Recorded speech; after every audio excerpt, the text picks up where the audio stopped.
Assalamualaikum warahmatullahi. Alhamdulillahilladzi arsala rasulahu bil huda wa dinil haq liyudhhirahu ala dini kulli wa kafa billahi shahida. Asyhadu an la ilaha illallah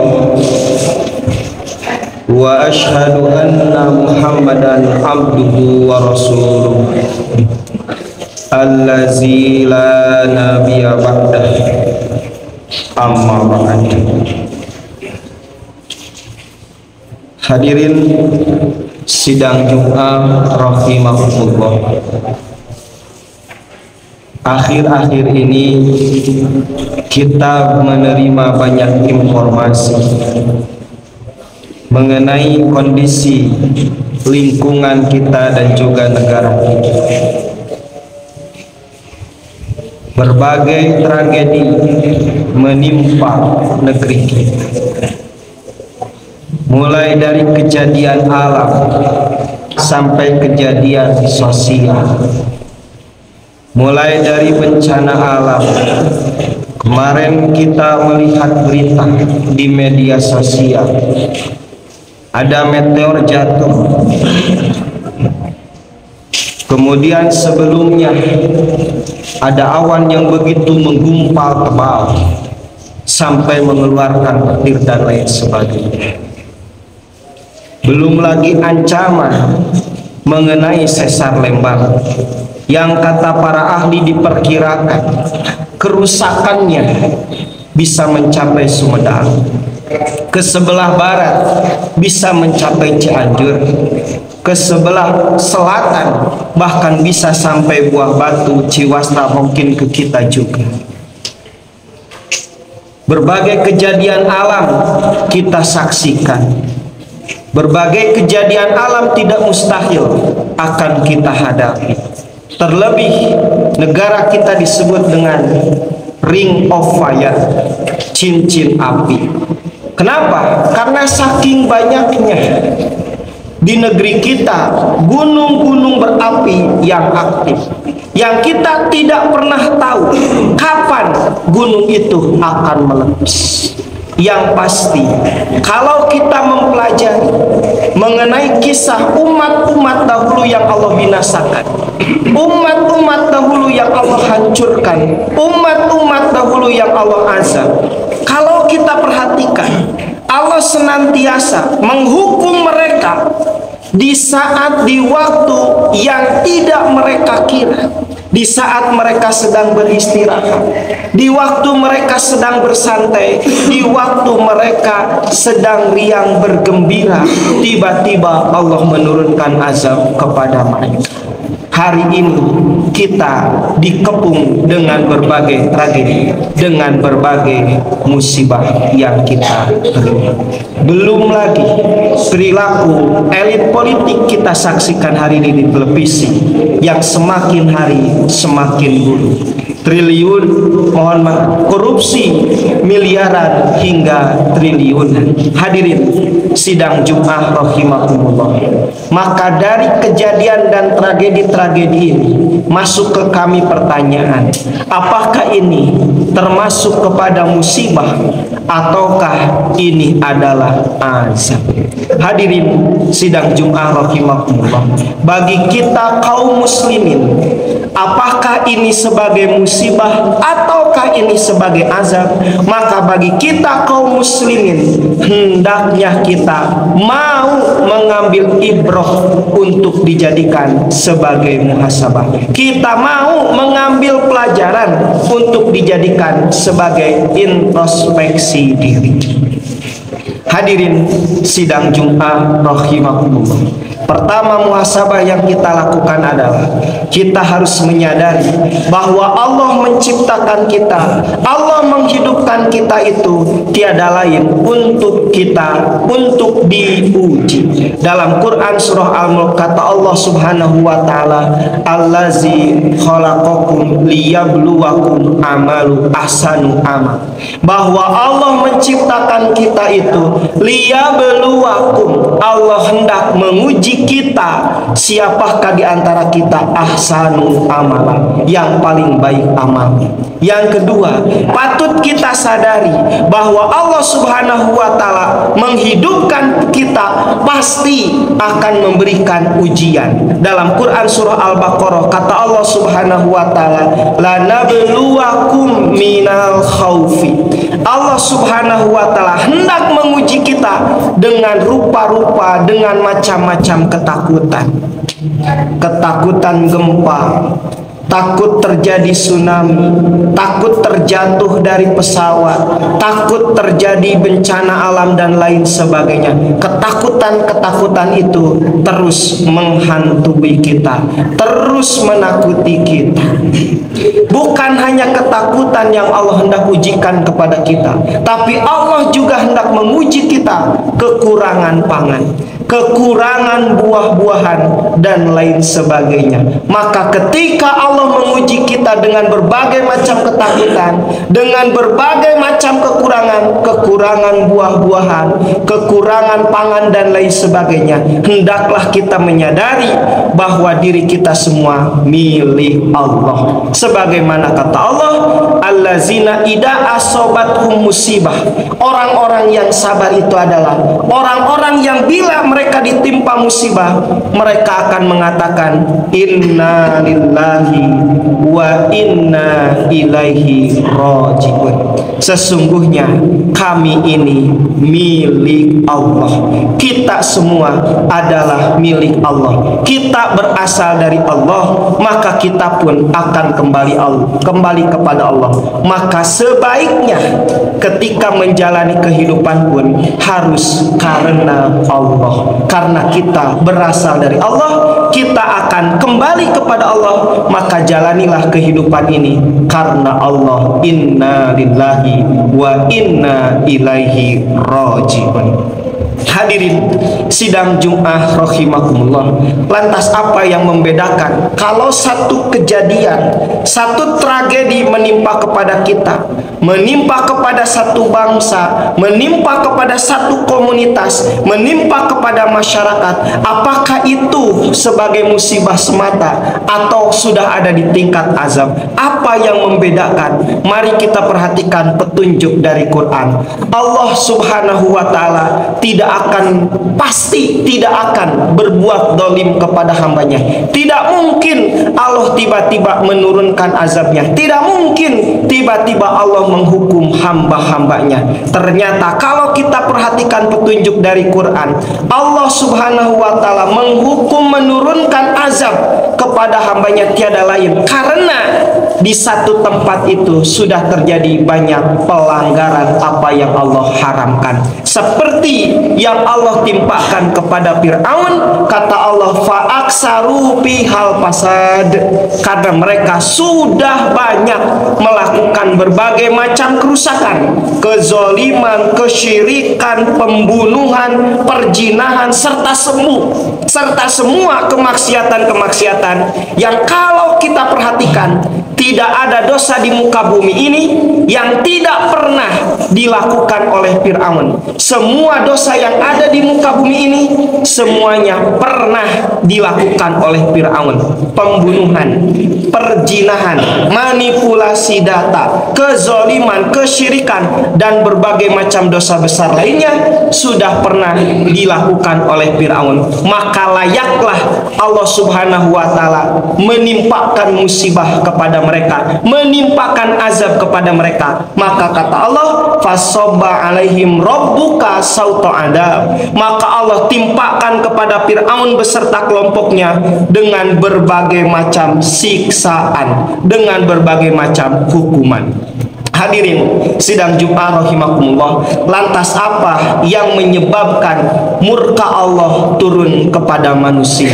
Pertama, kata Allah Subhanahu wa taala, yang menjadi sebab turunnya azab dan murka dari Allah Subhanahu wa taala adalah karena al-isyraku billah, karena sudah banyaknya kemusyrikan. Kemusyrikan atau musyrik hukumnya haram, tidak boleh kita lakukan. Kemusyrikan akan menghinakan pelakunya, hina di dunia, hina di akhirat. Betapa tidak? Mari kita belajar dari kisah ayahnya Nabi Ibrahim yang bernama Ajar. Dia seorang pembuat patung. Dia sendiri yang membuat patung. Dia sendiri tahu bahwa patung itu tidak bisa apa-apa, tidak bisa mendengar, tidak bisa melihat, tidak bisa memberi manfaat, tidak bisa memberi madarat, tidak bisa mengijabah doa. Jangankan mengijabah doa, jangankan memberi manfaat dan madarat, hanya ada seekor lalat yang hinggap di hidungnya saja, patung tersebut tidak bisa menyingkirkan, teu bisa ngusir sok sanajan aya laleur dina irungna. Tidak bisa apa-apa. Betapa lemahnya apa yang dibuat oleh Ajar ayahnya Ibrahim. Tapi kenapa mereka tetap menyembah? Padahal mereka tahu apa yang mereka buat itu tidak bisa apa-apa. Itulah kenapa pelaku syirik dikategorikan sebagai orang yang hina. Perbuatannya haram, tidak boleh dilakukan. Yang paling dosa yang paling besar di antara yang besar itu adalah dosa syirik, menyekutukan Allah Subhanahu wa taala. Makanya Luqman ketika menasehati anaknya, ya bunayya inna syirka la zulmun adim. Wahai anakku, sesungguhnya syirik itu adalah dosa yang paling besar. Perbuatannya menghinakan, dosanya termasuk kategori dosa yang paling besar. Perbuatannya haram. Betapa tidak? Bukankah kita diciptakan oleh Allah Subhanahu wa taala? Bukankah kita ditempatkan di bumi Allah? Allah yang menempatkan di buminya Allah sendiri. Allah yang memberikan cahaya melalui matahari, Allah yang menyiapkan udara, Allah yang menurunkan hujan, Allah yang memberikan berbagai macam kenikmatan kepada kita, nikmat makan, nikmat tidur, nikmat hidup dan lain sebagainya. Tapi kenapa harus beribadah menyembah kepada selain Allah? Itulah kenapa dosa musyrik termasuk kepada dosa besar. Karena di saat yang bersamaan seharusnya kita bersyukur, menyembah, bersujud hanya kepada Allah. Ini malah justru ada ilah, ada Tuhan yang disembah selain Allah. Na'udzubillahi min dzalik. Itulah kenapa dosa musyrik termasuk kepada dosa yang paling besar, bahkan dosa yang paling besar di antara yang besar. Na'udzubillahi min dzalik. Barakallahu li wa lakum.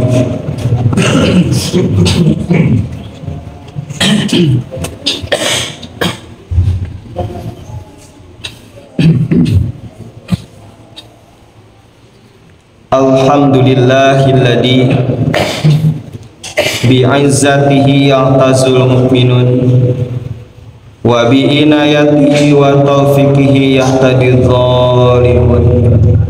Asyhadu an la ilaha illallah wa asyhadu anna Muhammadan abduhu wa rasuluh allazi la nabiyya ba'dah, amma ba'd.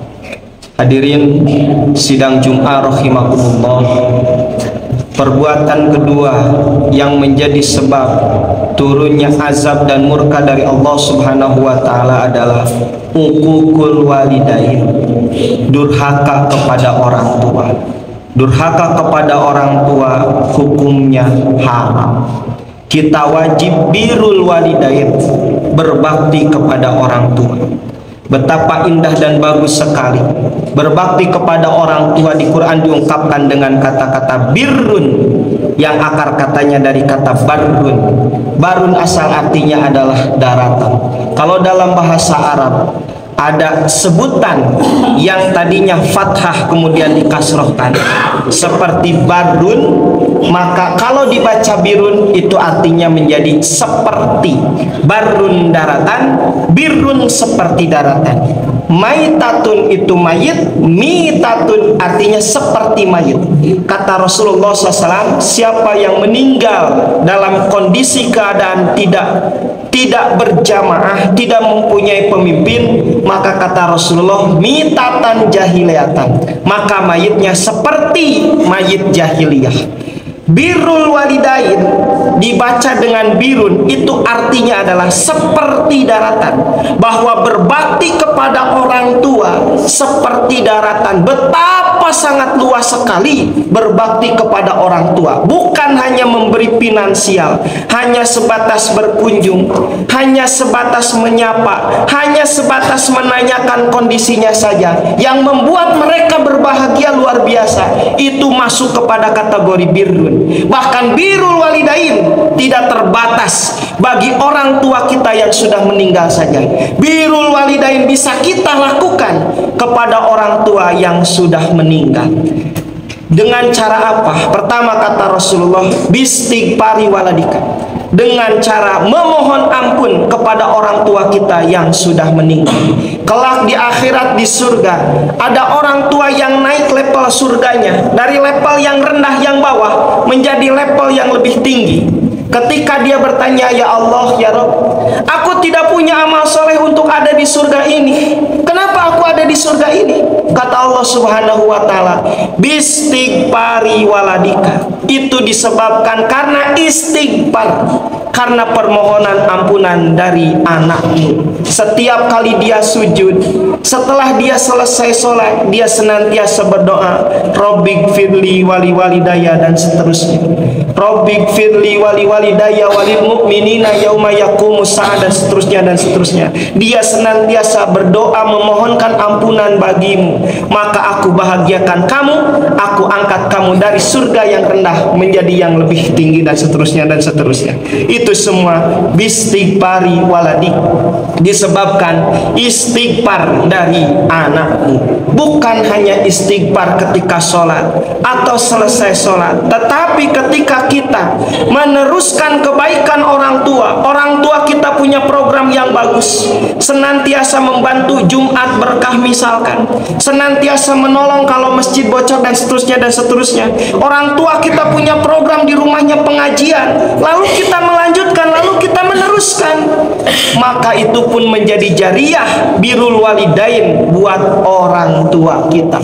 Saat orang tua kita punya teman yang begitu dekat, walaupun temannya sudah meninggal, tapi masih ada anak, masih ada cucu, lalu kita sambungkan lagi pertemanan itu dengan anaknya, dengan cucunya, itu pun bisa birrul walidain buat orang tua kita yang sudah meninggal. Betapa luas birrul walidain kepada orang tua, tidak terbatas dengan waktu, tidak terbatas dengan finansial. Itulah kenapa berbakti kepada orang tua diungkapkan dengan kata-kata albirru. Hadirin sidang Jumat rahimakumullah. Kata Rasulullah sallallahu alaihi wasallam, ala a'unabbiukum kabairul ismi.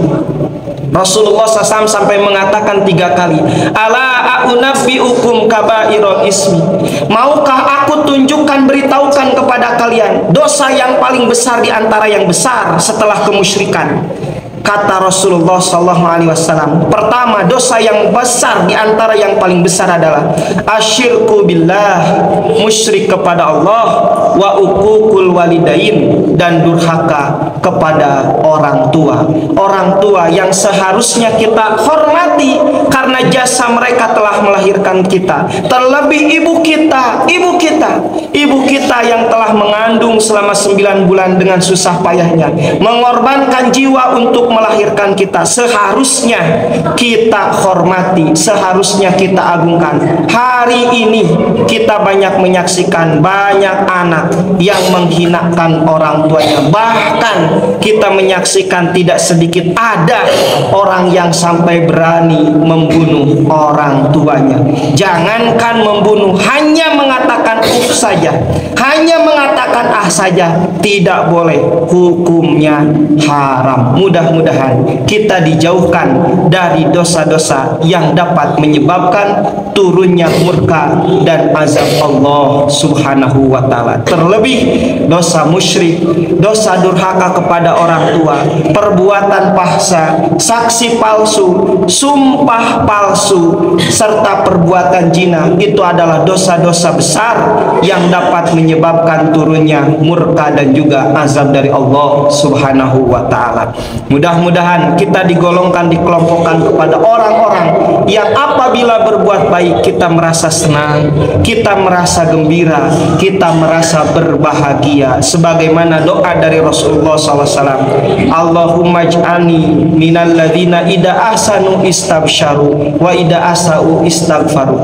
Ya Allah, ya Rabb, jadikanlah aku, jadikanlah kita sebagai orang-orang yang apabila berbuat baik merasa gembira, merasa senang, dan apabila berbuat buruk, berbuat jahat, berbuat kesalahan, istighfaru, hendaknya segera kita memohon ampunan kepada Allah Subhanahu wa taala. Jangan malu untuk menundukkan diri di hadapan Allah yang Maha Kuasa. Rabbana la tuzigh qulubana ba'da idh hadaitana wa hab lana min ladunka rahmah innaka antal wahhab. Wassalamualaikum warahmatullahi wabarakatuh.